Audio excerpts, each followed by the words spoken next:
Hey guys, Harry here from the Art Gear Guide. Thank you so much for joining me today. As you can see here, I've got a review of the Derwent Inktense 100 set. And before we get into the review, just want to say a couple of things. First thing is, I want to say thank you to Derwent for sending this set out to me. A lot of people want to know about this set, and so I'm really appreciative of being given the opportunity to review this set. Also, I want to say thank you to Derwent for the support that they've given me over the years. But not only just sending me out products to review, also the understanding that if I find a flaw or something like that in their product, they've always understood that, and they've also always been of the mindset that things like that are important to them as a company, because they understand that feedback from their customers or from reviewers is important. And so it's always been, I've always had free reign with that, which is really, really good. And so that's one of the other things that I like so much about Derwent. Don't get me wrong, there's things that Derwent have done that have upset me. Not upset me, but made me sad. And that's like getting rid of the 120 set of Derwent artists. But I've spoke to them about that, and that's neither here nor there now. Also, I just want to say, I put a video out not that long ago about having to put a pause on this set. Now, the reason why that was because about 4 years ago, my dad had bowel cancer. Then after that, about, I want to say 5 months ago, maybe not even as long as that, we got told that my uncle, my mum's brother, younger brother, only had months to live. And my dad's in the same situation. With my dad, his liver started failing. He got an infection in his liver that started to fail, and they found some tumours on his lungs now as well. So they're doing all they can at the minute with my dad. But unfortunately, on Sunday just past there, my uncle passed away. And so my mum has been dealing with her brother down, her younger brother, her only remaining family member, and her husband. And so it's really, really difficult.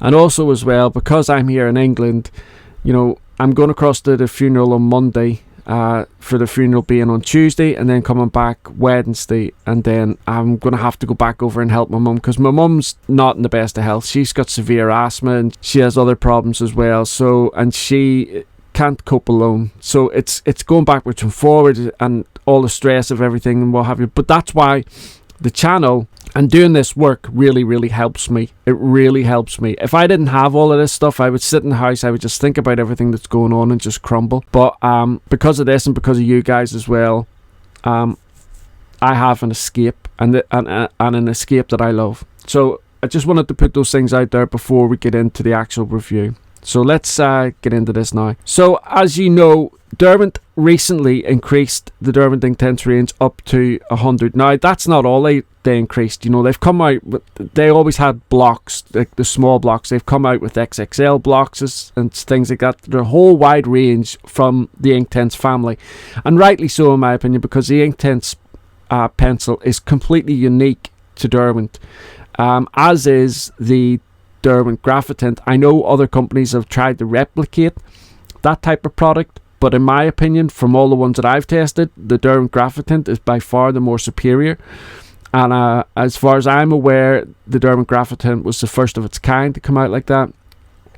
And also as well, the Derwent Drawn. Now I know the Derwent Drawn set isn't completely unique, but that 24 set from Derwent is absolutely gorgeous. And when I say it's not completely unique, that, you know, you might find similar colours in different sets from other companies and stuff like that, but the Derwent Drawn set as a set, it is unique to Derwent. So Derwent have a couple of real gems in their arsenal, and the Derwent Inktense is one of those gems. But we'll talk more about what you can and cannot do with the Inktense, and what their pros and cons are, and what really sets them out from other water soluble pencils like watercolor pencils, that type of thing. So we'll talk about that later. I've got a lot to get through here. I've done a lot of testing with these. I've got a lot of different things to say about them. I've managed to finish the artwork, which I'm happy with, but it's not my best piece, and that was my own fault, and I'll explain that later. So when we open the tin here, as you can see, we have the top layer. The top layer has got all, starting with the yellows here, going into the oranges, then vermilions, that type of colour, orangey reds, into the really nice dark rich reds, finishing off here with some really dark purples, lavenders, that type of thing, range just right on the top here as well. One of the other things that we're going to be looking at as well in this is the extra 28 colors that's in this set. We're going to be looking at the colors that were previously in the 72 set and how they relate to the extra 28 colors. So basically, if you have a 72 set, I'll be showing you whether it is essential for you to go out and get this 100 set. I know there are going to be people like me who are going to go out and get the extra 28 colors regardless, because we're just crazy about pencils, and that's just, there's no way of describing it other than that. So we're going to be getting into all of that as well. The bottom set here, or the second set, as you can see, it's a continuation from all the purples. Then we start going into these gorgeous really dark blues, running along here into the aqua greens. Then we've got a couple of light greens and some darker greens here at the end. I will show you the swatch of all of these colours in a second. Bottom set here, or third set, a couple of greens here as well. Then we're going into the earth tones, earth tone colours. So like we've got tan colour here, oak.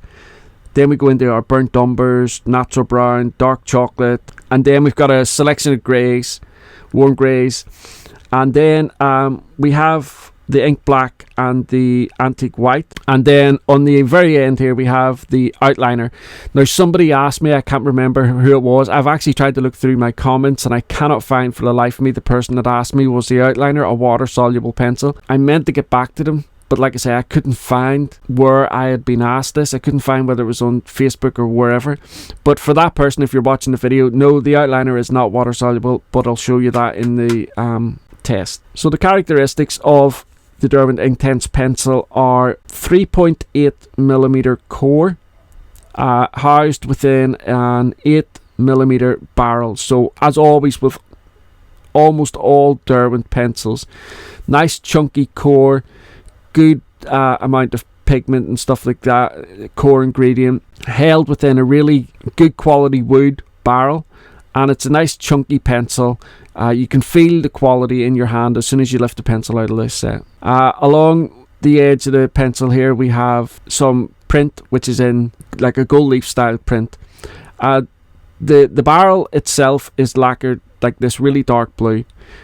Then we have Made in England right at the front of the pencil. Then we have Derwent Inktense and the paintbrush icon there, and that just symbolises that it is a water soluble pencil. On the very end here we have the pigment name along with the pigment number, and then as always on all Derwent pencils we have the pigment identifier right on the very end here, just like a half-inch pigment identifier, and then it has that flash that is so prominent with all Derwent products to separate the barrel color to the pigment identifier on the very end of the pencil. So that's that about the characteristics of the pencil, how it looks and inside the tin. So now we're going to show you some different tests that I've done and a few other things. So as you can see here, you'll have images popping up. I've done a swatch here of the different colors that's in the full 100 set. I've got a black marker line here just to show you what it looks like, both kind of like when it's wet on the black. But you can see here all the colors. Now if I had a criticism, and it's not even a criticism, it's just an observation, the palette, the colors are just tremendous. If you see the images here, but again, I'll have a written review, you can go across and you can see these images in your own time, so to speak. But I have the swatch images dry, and then I have them activated, so in other words with water, and you can see the difference. I mean, when the Inktense pencils are activated with water, they explode with colour. They are just phenomenal. I can't think of another pencil on the market, not even watercolour pencils, and I'm going to go as far as to say not even the Caran d'Ache Museum Aqua Royale, when they are activated, give off the type of colour that the Derwent Inktense do. Now, I know they're completely different products, I get that, and you shouldn't really compare them, but I'm just saying.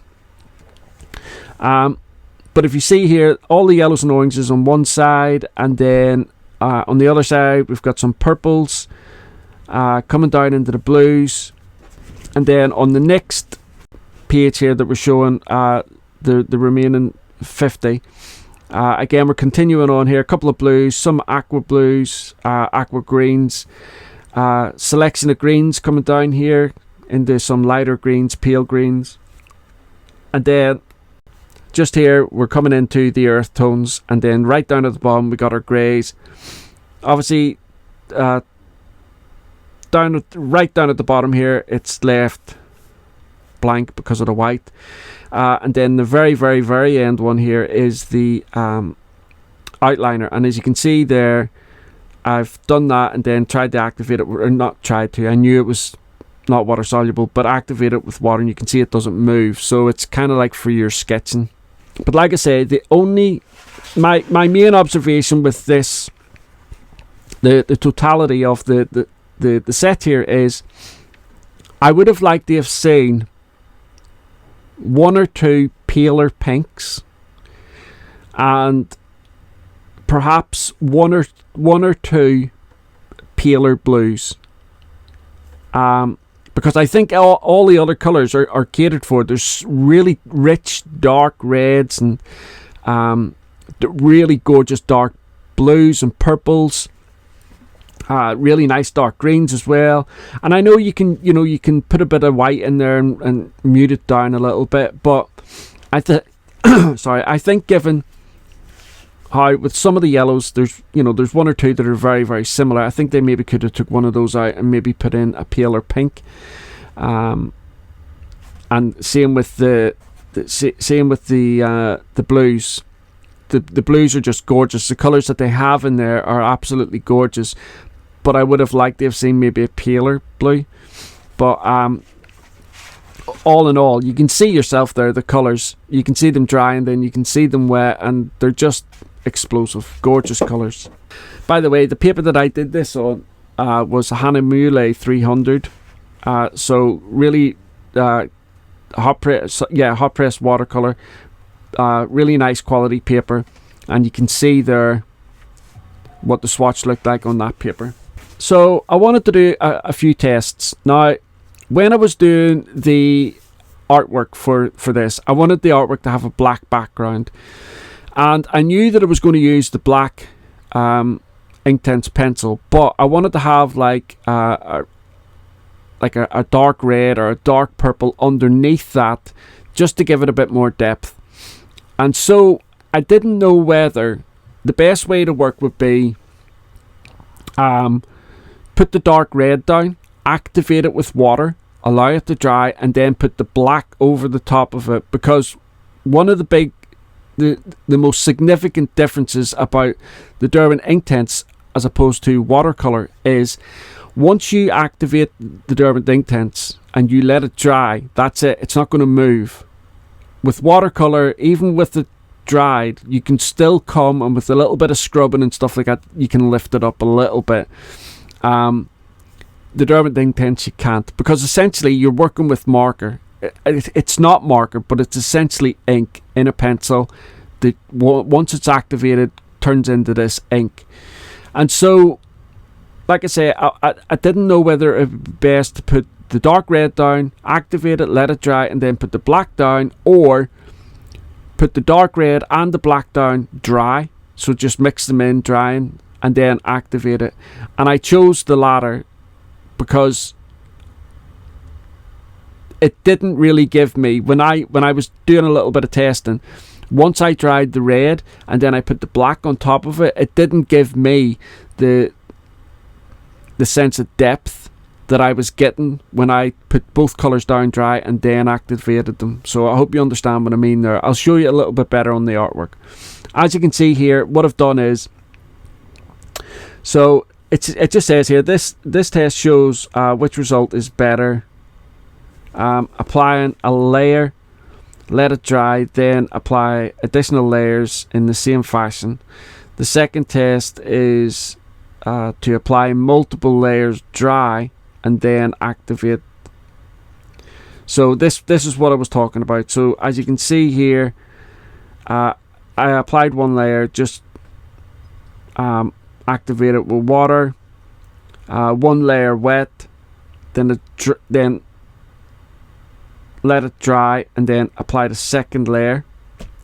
Same down here, 6 layers here, then wet. So in other words, what I did, I applied the 6 layers dry, as you would do with a normal colored pencil, and then activated them. And I think that here you can see much more depth that way than just letting it dry and then applying a layer on top of it. So this test here is might appear a little bit strange, but the top one here is just applying the color dry and then using water to activate it. This one down here in the middle was again applying it dry and just using odorless mineral spirits. Now I know that's not what the Derwent Inktense is for, but I still wanted to show you what it would look like if you did apply odorless mineral spirits.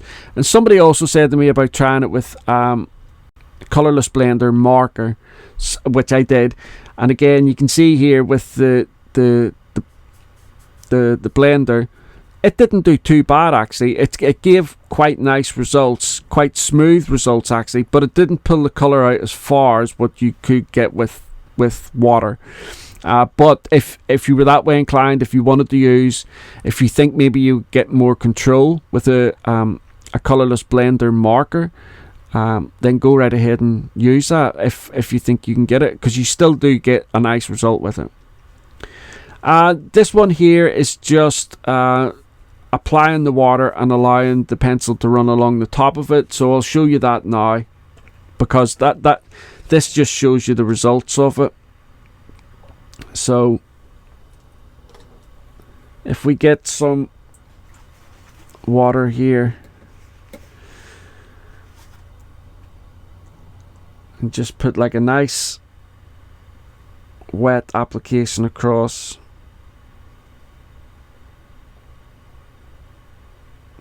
what a lot of people do then is drag the pencil across with it being wet. And let me just zoom in. You can see there that it gives this effect. You can see it fanning out, feathering out a little bit. And it's really good for, like, if you say like you're doing a tree or something like that or whatever, it just gives a little bit of interesting. But you can do this with watercolor pencils as well. But as you can see, I'm barely touching the paper here. I'm holding the pencil this far back. As soon as the pencil touches the water, it just absorbs all that pigment. It's just, these pencils are phenomenal.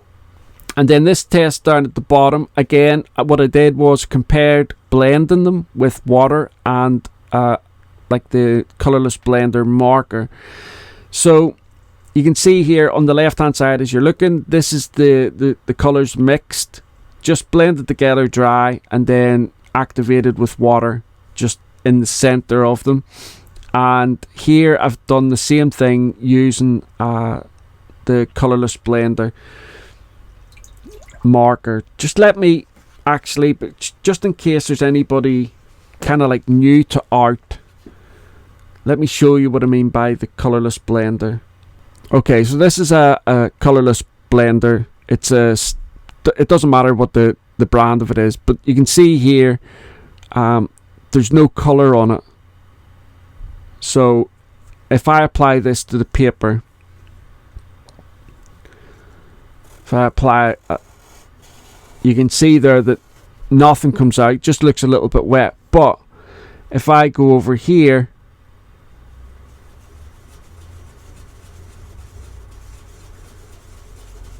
you can see what it's doing there with the, and if I'm just getting rid of that yellow there, but if I come across here then to the red, it would do the same.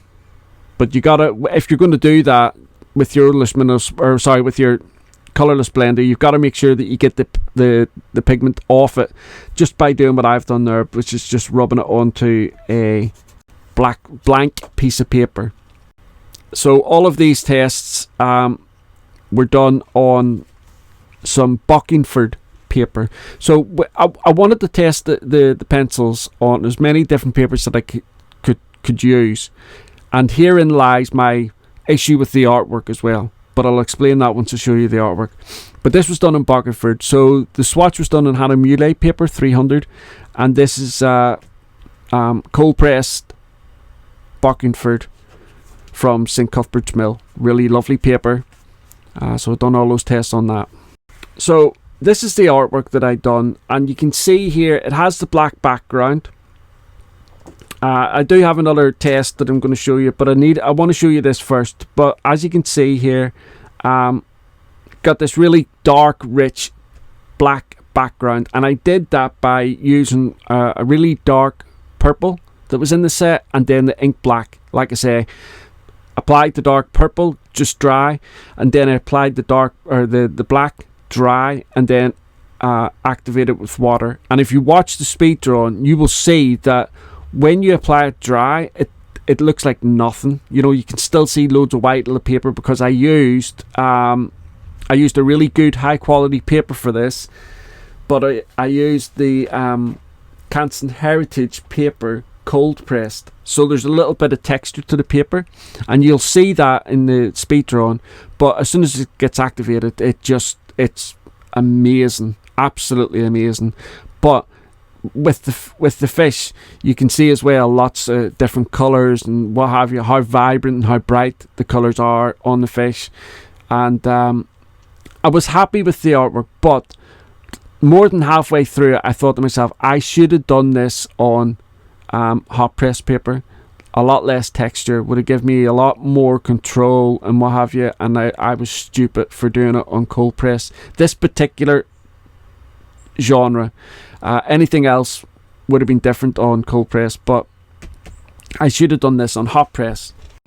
Okay, so what we have here now is the 28 colours that make up the new 100 set.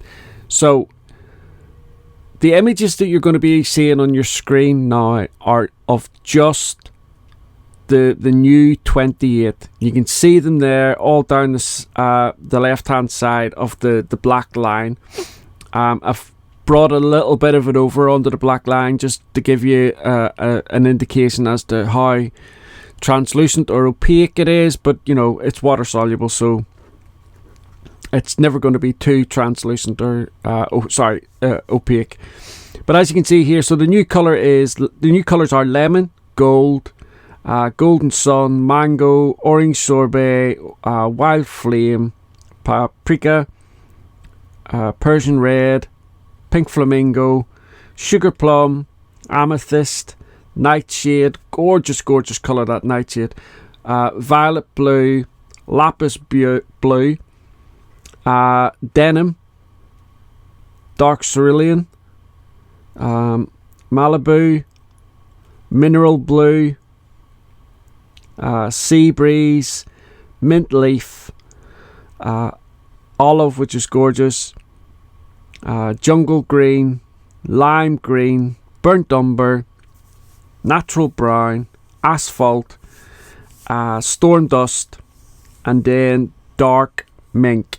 Okay, so that's the colours, that's the additional colours that make up the full 100 set. So 28 additional colours over the 72. Now, this image is colours that were already in the 72 set that I think are pretty similar to the additional colours. But obviously, you know, your eyes might see something different, but these are the colours that I think look fairly similar to the colours that were already in there. So if you look here, the sherbet lemon is quite close to the lemon. Sicilian yellow is quite close to the gold. Golden yellow is quite close to the golden sun. Cad orange is quite close to the mango. Tangerine is quite close to the orange sorbet. Mid vermilion, a little bit like the wild flame. Scarlet pink, it's a little bit lighter than the paprika actually on closer inspection. Poppy red is a little bit like the Persian red. There's nothing like the flamingo pink, so there's no colour like the flamingo pink in there in the 72 range. Deep rose, a little bit like the sugar plum. Amethyst, couldn't find a colour that closely matched the Amethyst. Nightshade was the Violet. The blue violet, violet blue is Lagoon. The Lapis blue is a little bit like Iris blue. And then when we get over here to the other side, when we look at the denim, so there's a navy blue there, it's a little bit similar. Dark cerulean is a little bit similar to sea blue. The Malibu, there's no colours in there like Malibu. Mineral blue, a little bit like aquamarine. And then Sea Breeze, the colour that is already there that's similar is Mallard Green. Then they've got the Mint Leaf. There's no colour anywhere near like the Mint Leaf. The Mint Leaf. Olive. The Fern is a little bit like it, but on closer inspection, it's quite a bit brighter. Jungle Green. The colour that is closely matched to that is Field Green. Lime Green, no colour like it.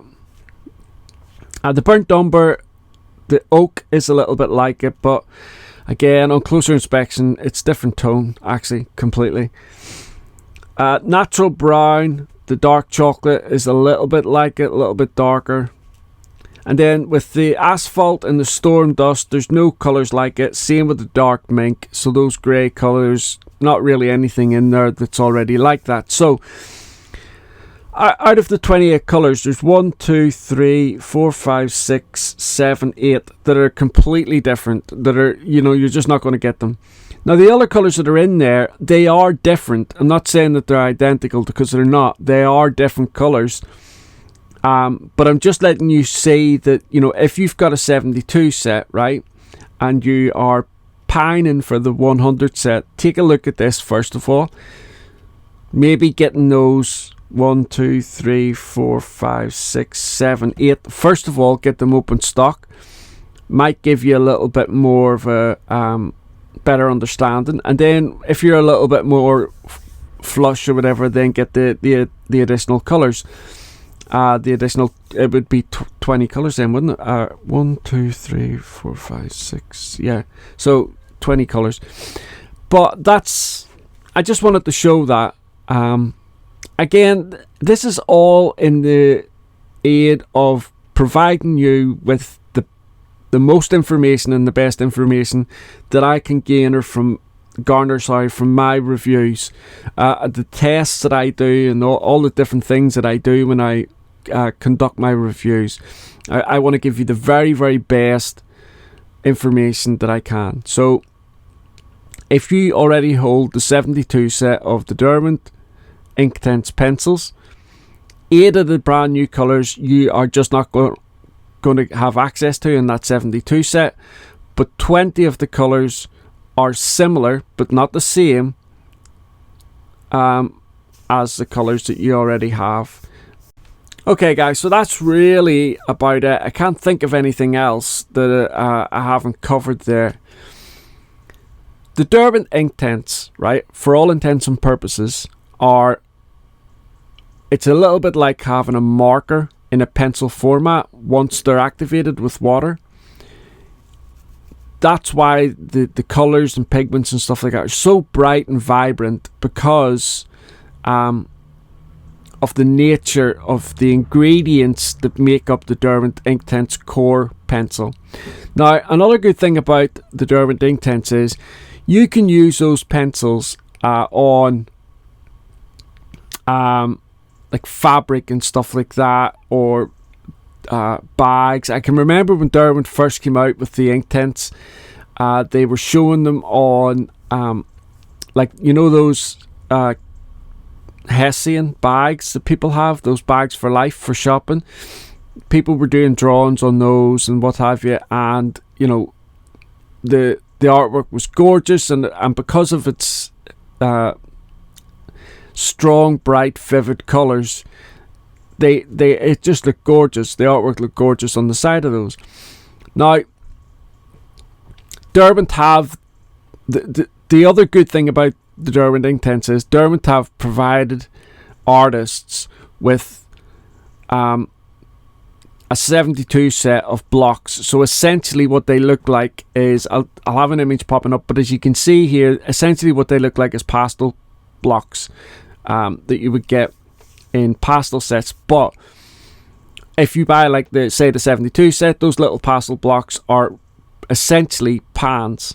So because you've got whales in the box and you can mix and match your colors, and a lot of people prefer that type of format with the Inktense range because then it gives you the ability to do a lot more mixing. But as I showed you on the test that I done, you add a few colors together. If you're mixing like, you know, a yellow and a yellow and a blue, if you mix those two colors together on your artwork, once you activate them, you're going to get that green that you want. Or another way would be to use like a little palette like this. This is a palette I use all the time for my watercolor pencils, and it just gives you the ability to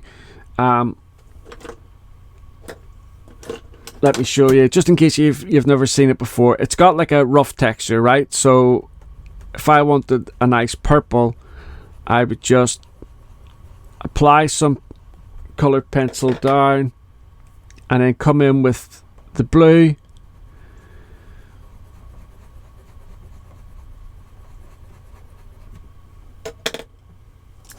bring my brush full of water, mix it together on the palette,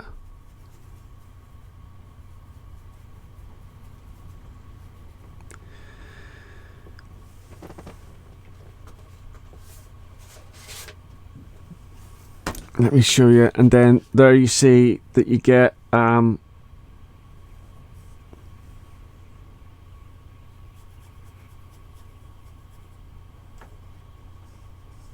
gorgeous purple. And so it's just another way of using, I mean, a guy uses for all kinds of water soluble pencils, the even the Derwent Graphitint and stuff like that. But it just opens up your water soluble pencils to basically using pans, as you would do with ordinary watercolor pans. But if you didn't want to go down that route, then you have the blocks that Derwent have provided. But not only blocks, Derwent have brought out these gorgeous big XL blocks. Again, you'll see an image popping up on your screen, and they're just, as far as I can see, they're just grenade colors. I mean, they're so thick and chunky, and you know, one thing that I've realized about the Derwent Inktense is you just need to apply a small amount to the paper, and then once you activate it with water, that color just goes such a long way. So with big blocks like this will allow you to do much bigger art, and you'll be able to, you know, use them in a rubbing fashion across your paper, and then get a paintbrush and, you know, just activate it with water, whatever. The different ways in which you can apply the Derwent Inktense, given the XL blocks and the other blocks in the pans sets that they come in now as well, and the pencils, you know, the imagination, the scope for imagination is endless. The scope for the artwork that can be done with these is just endless as well, and the way in which you apply the Inktense to whatever surface you're going to put them on is just endless as well. So the Derwent Inktense are completely unique. They are gorgeous, bright and vibrant. That's what I wanted to try and portray in the artwork that I did as well with the Siamese fighting fish. The reason why I selected something like that was because those fish are so gorgeous, and the colours that they have on them and stuff like that. And I thought to myself when I seen it, I know lots of people have done parrots and stuff, you know, those the birds that are really brightly coloured and stuff like that. So I wanted to try something different, and so I came up with the Siamese fighting fish with the really nice black background. And if you watch that speed drawing, like I said earlier on, when you see that black come to life, it is amazing. It's absolutely amazing. I've used watercolour pencils in the past, high quality watercolour pencils, and in order to get a black background like that, you've got to apply quite a lot of layers. With this, I applied 2 layers, one of the dark purple, one of the black, both dry, and then applied the water, and that was it. And then towards the end of the artwork, I did a thin black layer again, just because my hand had, been rubbing over it as I was doing the artwork. I just love these pencils, and I can understand why so many other artists love them as well. So if it's a pencil that has caught your eye in the past, I would definitely say go and take a look at them. You can get them in open stock. You can buy them in different set sizes. Again, I'll have all the different sets that are available in the Inktense range over on the written review, including the blocks and the pans and all the other things that Derwent have spoilt us with. So you can go across to my written review. The link will be down below, and that'll take you across, and that's where you'll see all the different ranges, set, pencil sizes as well. I think there's a 12, 24, 36, 48, 72, and then the 100 set as well. But I'll have it all over in the written review. And that is really about it, guys, I think. If you've got any questions, please ask down below in the comments section, or if you'd rather ask in private, by all means fire me an email. I'll get back to you as soon as possible. Don't forget, I'm going across to Northern Ireland for my uncle's funeral, so I'll try and answer as quickly as I can. But if, like I say, any questions, please by all means ask down below. Also, if you've used these pencils, if you've used the pans, or if you've used the blocks or the new XL blocks, let me know in the comments section down below what you think of them. Good or bad, doesn't matter. It's important. One of the most important and vital parts of this my channel, in any case, and my website, is, I think, it's the feedback I get from you guys, because it gives a really good, well-rounded, balanced opinion of the product that I'm reviewing, because everybody else gives their opinion, and so I think that the comments help other people decide for themselves whether they want to buy this or not. But if this is a product you've had your eye on, I definitely try and get your hands on a set, whether it's a set or whether it's just a few open stock pencils. I don't think you're going to be disappointed with these at all. A lot of people ask, can you do the artwork dry? Can you just use these pencils like you would do an ordinary colour pencil? And I suppose at the end of the day you could, but you'd need to be very careful that during the time of doing it, nothing wet hits it, because as soon as even so much as a drop hits your picture, your painting, whatever it is you're doing, it's just going to look totally different from the rest of the drawing. In fact, it would ruin it. So you would need to be very, very careful of that. But also as well, the real strength of these pencils comes when activated. That's where the real strength and brilliance is, I think, in them. So of course you could use them dry, but their strength is definitely in them being activated. I'll have another video out soon, so keep an eye out on that one. I've got a few other items, a couple of items that I think are quite unique that you haven't seen before to review, so again, keep watching that. I've got some lovely stuff from Wahoo to put out as well, so keep an eye out on that. Giveaways will be coming thick and fast soon, coming up to Christmas, so again, keep an eye on that. So if you want to be in with the giveaways, the best way of making sure that you're in on time is subscribing to the channel. That way you'll get a notification as soon as that video gets put up. If you're not subscribed, sometimes people lose out on the giveaways because they don't get the notification and don't know when the giveaways are happening. Also, if you've liked this video, if you think you've gained any information or any knowledge about the product, please give us a like. That helps the video. It helps YouTube see that the video is being well received and helps me in the long run. I know the little things that pop up during these videos are annoying and what have you, and I'm not allowed to tell you to watch them, but that's where content creators make their money. And so all of this stuff I put out, it's all free, it's all, watch it at your leisure, but doing that helps a great deal if you just continue watching them, even though they are boring, I know that, but some of them are really interesting. So if there's something there that catches your eye and you continue on with it, then it helps me out tremendously. Thanks very much, guys. I look forward to seeing you all in the next review. I've got so many. I'm so excited about some of the products that I have coming up for my reviews next, so keep watching, guys, and don't forget, any emails you send, I'll get back to you as soon as possible. And I love reading the comments down below. All the best, guys. Bye.